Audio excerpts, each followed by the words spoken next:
Abakumya atya Kristo waffe omulungi kansubire muli bulungi baddiya. Olunaku lwaleero omukyala gwe mbaleetedde ono azze n'obujulizi mwenna bwe mwetaaga okubuulira. Mwenna abawoza siriimu tawona.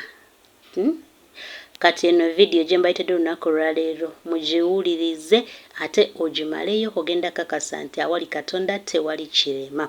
Omukyala gwe mulaba awo yazze okuwa obujulizi era yazze okwebaza Mukama okumuwonya siriimu. Era muyinza okulowooza abamu muyinza okulowooza nti it's a joke but it's not. Ono omukyala yawona siriimu. Story ye mpanvu, yali omukyala omufumbo yakola obwenzi ng'ali mu maka g'omusajja era ng'oyo omusajja gw'omulaba naye awo ye yali bbaawe. N'akola obwenzi n'ayenda ebbali n'afunirayo n'olubuto olw'oyo omuwala era amuli awo ebbali. Kati oli omukyala omwami we yamala omufunyisa olubuto n'afa, yafa siriimu. Noono omukyala n'amulekera siriimu. Ekyewuunyisa kye kino nti bbaawe w'omu nnyumba teyafuna kawuka ate n'omwana yamuzaala ng'omwana talina kawuka. Omanyi ekyo kyajja kitya? Katonda ye yakola ebyo byonna. Story yaabwe mpanvu sobola kubanga njikunyumiza nemba nga njimalayo wabula gwe girabe kuba omukyala buli kimu akitotodde.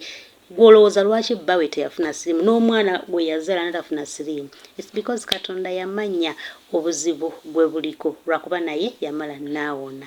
Kamukuwe naawe obeerenga omwewuliriza. Nengenda mu bwenzi nga noonya mwana mulenzi nga kifuuse ng'akalombolombo k'ekika kyewaffe. Mwannyinaze yazaala bawala omwana omulenzi yamufuna bweru. Mukulu wange bw'atyo sitaani n'alyoka abuulya enjiri eyo n'agamba bw'otaasale magezi ago tojja kufuna mwana mulenzi. Naye Mukama omuntu gw'ayagala alina bw'amuwa punishment n'agimuteekako ey'amaanyi. Nagenda mu bwenzi okufuna omwana omulenzi n'ampa omuwala.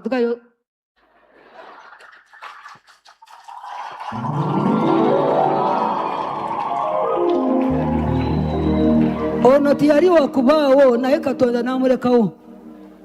Nafuna olubuto olwo namala emyezi 5 n'entega nti omusajja eyantika olubuto yalwala siriimu.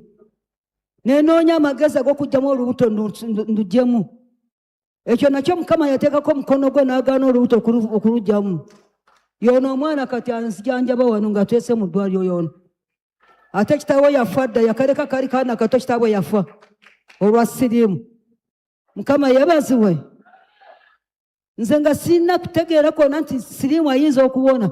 Era muto wange yawonera wano ekirwadde kya bali bamuloze. Ye yandeeta wano nga n'okutegeera sikyategeera. Nabagamba temujja kulimbisa Katonda. Namala okugwa nga namaze okutegeera mazima n'engwa. Mukama takyankolerako kyamagero. Temusabeze ssaala ezirimba Katonda. Nga nze mbagamba nti munsabire Katonda. Bwe Sitaani amaze okubba obulamu bwange n'abutta tabuyingiza geeye na kuzikirira.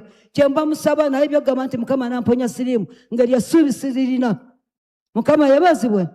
Kutuusa amagezi bwe gatuuka okubula nga sikyasobola na kweyambaza ngoye muto wange n'andeeta wano. Mukama yeebazibwe. Twali twakamala wiiki n'aŋŋamba mbu aloose ebirooto nga Mukama ayongera kunza emyaka ne mugamba ebyo ebirooto sibyaga ebyamwe ebyabakkiriza. Sibyetaagira dda toddamu okulimba Katonda talimba. Nze yategeera mazima n'engwa nkyakolebwako ekyamagero. Nsaba kimu kyokka butanzikiriza kyokka. Sitaani amaze okubba obulamu bwange abuuse nate bugenda geye nanzijekeko nange bye nakola. Mukama yeebazibwe. Esasimu aboshemu. Naye munange mbandi awo nga nganya garooto bandeetedde ebirooto betwasabanga nawo wano bandabyeko ne bagamba sijja kubikkiriza. Bw'aba yogera ne bakasula yogera nabo nange njaga yogere nange ntegeere. Mukama yeebazibwe. Naye mbandi awo twali mu kanisa ne ya wansi. Olwono yali ekkanisa nga ekyaliko ne ffomu bwayo bwe butyo n'emikeeka gyaffe gye twebakako. Ssaawa zaali 9 Mukama we yambikira ekyawandikibwa. Kwe kwali okuddibwamu kwange. Zabbuli 37:23. Kankireke bagambe ensala ziweddeyo. Mukama yampa ekyokuddamu. Era bwe nakisoma bwe nti nazuuka mpanga mbuuka mpola ku bannange nsibwako gwenkoona n'ansooka ebweru n'ansooka omukisa ogwo. Nenzija nfukamira awo. Nengamba Mukama weebale okunziramu. Nemanya nti Mukama ali wamu nange. Nentandika okusinza Katonda. Abantu bagenda okuzuuka okuyinga okusaba nga ndi wabweru nze yali tasobola kwetambuza. Mukama yeebazibwe nnyo. kyatwala obudde bunene ntwangu olw'obujulizi saakebeza kutegera nti ndi mulwadde naye nze yali teyambaza ngoye yali yetenaaza mubiri nagenda okufa wano nga nyambala nenaaza nentega nti oluusi Mukama alina kyakyusiza.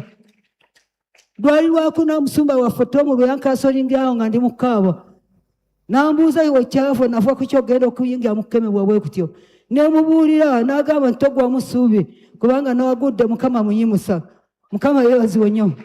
Nkwebaza taata waffe tuzimbye nnyo omwoyo Mukama kutuweera omukisa. Mukama akuwa nnyo omukisa wanzimba nnyo omwoyo olwo ne ntandika okuddamu essuubi yakiŋŋambanga bw'atyo n'addamu essuubi era Mukama n'amponya siriimu. Ekyamagero Mukama kye yakola olwo mu kugwa kwange nga maze okufuna siriimu nakabya Mukama ne mugamba nzitanzekka nze nayonoona omwami wange takwatibwa siriimu ne ngenda okubuuzibwa omusaayi gwate. Mukama yeebazibwe.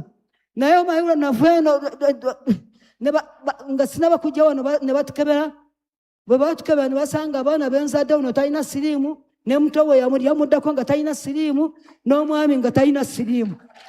Haleluya. Mukama yeebazibwe nnyo. Natendereza Katonda abantu ne bantunuulira ng'omuguwa eddalu. Natendereza ne ngamba katendereze ne nnyusa omwami ne mugwa mu kifuba ne ngamba nkuwonye. Omusaayi gwe sikyambuuzibwa kanfeeze kansa yayonoona. Mukama yeebazibwe. Naye mwebaza teyantulugunya teyannangira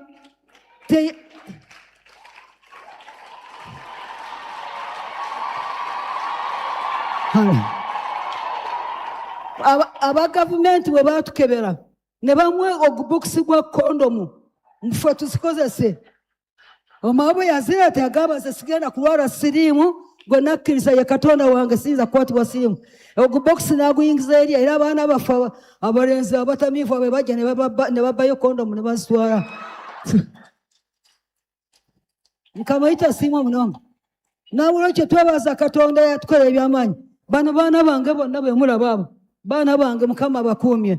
Mukama yeebazibwe omusumba Tomu okutubuddabuda mwoyo.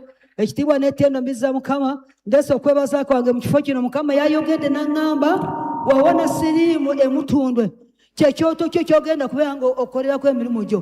N'olwekyo bannange nkomyewo nsaba Mukama transport mumpenga buli mwaka nga nzije nkuma wano ekyoto kubanga yakyogedde.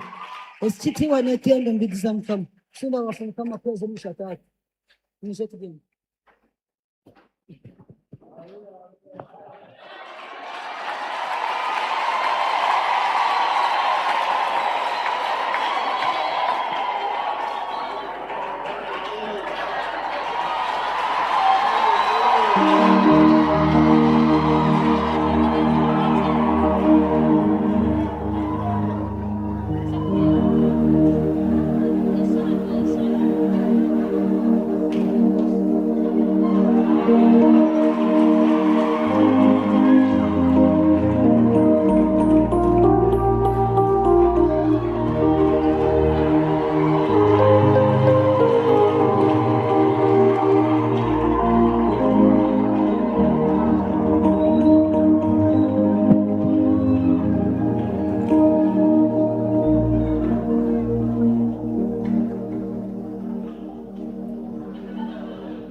Mubuuze muno nti enkulu tenywa.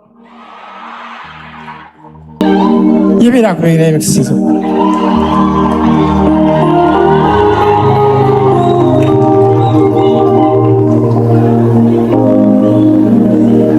Atudde yenna ebweru eyo oluddawa yonna yabadde yeebase muno mukooneko omugambe ssaamu Katonda ekitiibwa yimirira tusinze Katonda. Yimirira tusinze Mukama. Omukyala atugambye yali mu bwenzi nga bwe bumufuga kati singa yafa dda. Tetwagala kwebaza bintu bifaana bwe bityo naye twebaza Mukama yampadde emmotoka, Mukama yampadde omulimu, naye Mukama okuwonya ekibi kyekyamagala ekisooka.